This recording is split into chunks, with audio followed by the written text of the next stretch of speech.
VK Mishra project. हमारे channel पे बने रहने के लिए हमारे चैनल को लाल बटन दबा करके सब्सक्राइब करें और साथ में बेल आइकन घंटी दबाएं। जय श्री राधे कृष्ण। आप सभी का हमारे YouTube चैनल पे बहुत बहुत स्वागत है।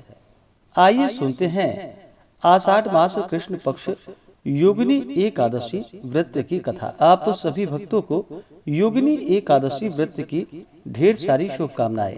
आप सभी के जीवन में लक्ष्मी नारायण की कृपा से, भगवान श्री कृष्ण की कृपा से आप सभी को सभी प्रकार के सुख और समृद्धि की प्राप्ति हो। योगिनी एकादशी का व्रत जो कि हर वर्ष आषाढ़ माह के कृष्ण पक्ष की एकादशी तिथि के दिन योगिनी एकादशी का व्रत किया जाता है। जो भी भक्त सच्ची श्रद्धा के साथ, नियम और निष्ठा के साथ योगिनी एकादशी का व्रत करते हैं, इस दिन भगवान विष्णु, माता लक्ष्मी, भगवान श्री कृष्ण का पूजन करते हैं, कथा श्रवण करते हैं, व्रत में नियमों का पालन करते हैं, तो इस व्रत के प्रभाव से जो कि 88,000 ब्राह्मणों को भोजन कराने के समान पुण्य फलों की प्राप्ति होती है तथा इस व्रत को रखने वाले के जो कि ऋषि श्राप, देवी आपदा आदि जैसे आपराधिक कष्ट भी दूर हो जाते हैं। यह सभी प्रकार के पापों को नष्ट करने वाली है। जब व्यक्ति के पाप और ताप नष्ट होते हैं तभी उनके पुण्यों का उदय हो पाता है, उसके बाद ही सांसारिक सुखों की प्राप्ति हो पाती है। तो आइए सुनते हैं योगिनी एकादशी व्रत की कथा। अगर आप कथा के लिए ब्राह्मण दक्षिणा, अन्नदान, वस्त्रदान आदि के लिए देना चाहते हो तो आप अपने श्रद्धा और सामर्थ्य के अनुसार हमें डिस्क्रिप्शन में जाकर के वहां से गूगल पे, फोन पे या अकाउंट नंबर के माध्यम से आप अपने श्रद्धा और सामर्थ्य के अनुसार हमें ब्राह्मण दक्षिणा प्रदान कर सकते हैं। तो आइए सुनते हैं योगिनी एकादशी व्रत की कथा। तो बोलिए प्रेम से भगवान विष्णु की जय, माता लक्ष्मी की जय, एकादशी माता की जय, सर्व देवी देवता की जय। बहुत समय पहले की बात है कि एक बार युधिष्ठिर ने भगवान श्री कृष्ण जी से कहा कि हे श्री मधुसूदन जी, ज्येष्ठ शुक्ल पक्ष की निर्जला एकादशी का महात्म्य मैं सुन चुका। अब आगे आषाढ़ माह के कृष्ण पक्ष की एकादशी का क्या नाम है और इसका क्या महात्म्य है, आप कृपा करके मुझे बतलाइए। तब भगवान श्री कृष्ण जी ने कहा कि हे युधिष्ठिर, आषाढ़ माह के कृष्ण पक्ष की एकादशी का नाम योगिनी है और यह एकादशी त्रिलोक में मुख्य है। अब मैं पापनाशिनी पुराणों की कथा कहता हूँ, उसको ध्यान पूर्वक सुनो। कुबेर नाम का एक राजा अलका नगरी का स्वामी था। वह राजा श्री भूतनाथ शिव शंकर की पूजा में सर्वदा ही मग्न रहता था। पूजन के हेतु पुष्प लाने वाला जो मनुष्य था उसका नाम हेममाली था और उसकी स्त्री का नाम विशालाक्षी था। एक समय हेममाली पुष्प लाकर अपनी स्त्री से कामवश होकर जो कि घर में ही रह गया।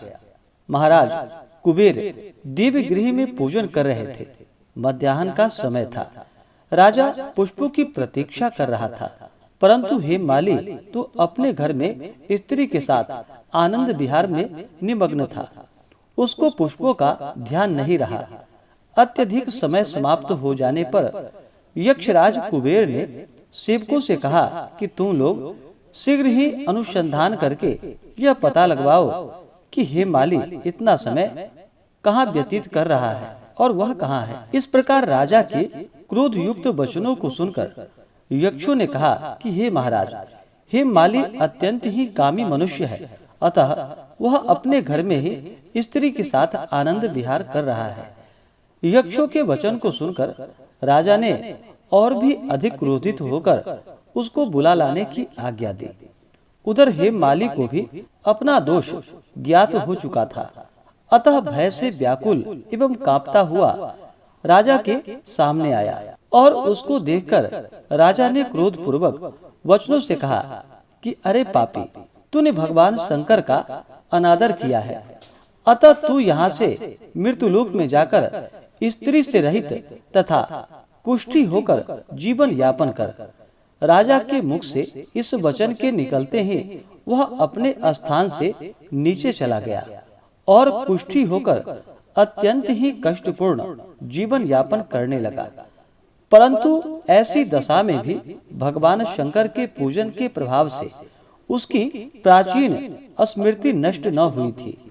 वह कष्टों से पीड़ित अपने पूर्व कर्मों का स्मरण करता हुआ विंध्याचल की ओर चल पड़ा। वहां पर उसको श्री मार्कंडेय मुनि के साक्षात्कार हो गए। वह अत्यंत ही नम्रता पूर्वक प्रणाम करके उनके ही आश्रम पर बैठ गया।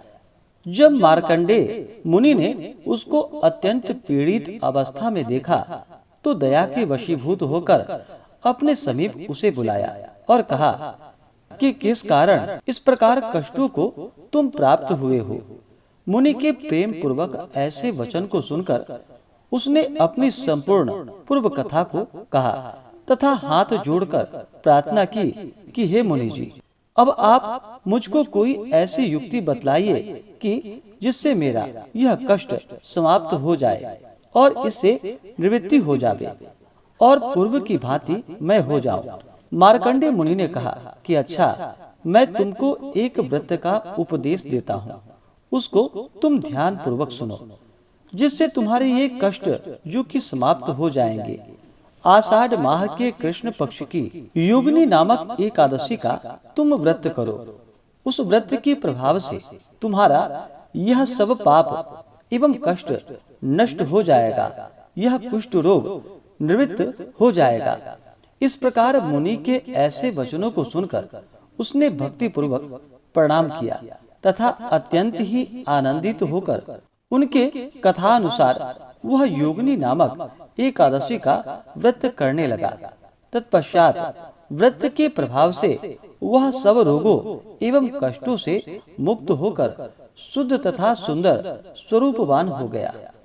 हे राजा, इस प्रकार महत्व प्रदान करने वाला यह योगिनी एकादशी का व्रत, जो कि 88,000 ब्राह्मणों को भोजन कराने से जो फल प्राप्त होता है, वही फल इस योगिनी नामक एकादशी का व्रत करने से होता है।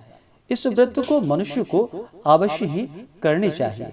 तो बोलिए प्रेम से भगवान विष्णु की जय, माता लक्ष्मी की जय, एकादशी माता की जय, सर्व देवी देवता की जय। इसी प्रकार से जो भी भक्त सच्ची श्रद्धा के साथ, नियम और निष्ठा के साथ योगिनी एकादशी का व्रत करते हैं, कथा श्रवण करते हैं, भगवान की पूजा करते हैं, आरती करते हैं, धर्म का आचरण करते हुए समय को व्यतीत करते हैं, तो उनके सभी प्रकार के पापों का नाश होता है। तो आशा करता हूँ कि यह जानकारी आपको अच्छा लगा हो। ऐसे ही ज्ञानवर्धक जानकारियाँ प्राप्त करने के लिए हमारे इस चैनल पे अगर आप नए हैं तो चैनल को लाल बटन दबा करके सब्सक्राइब करें, साथ में बेल आइकन घंटी को दबाएं ताकि मेरे वीडियो का नोटिफिकेशन आपको समय से मिलता रहे। वीडियो को लाइक करें, शेयर करें। सुखी रहें और स्वस्थ रहें। जय श्री राधे कृष्ण। धन्यवाद।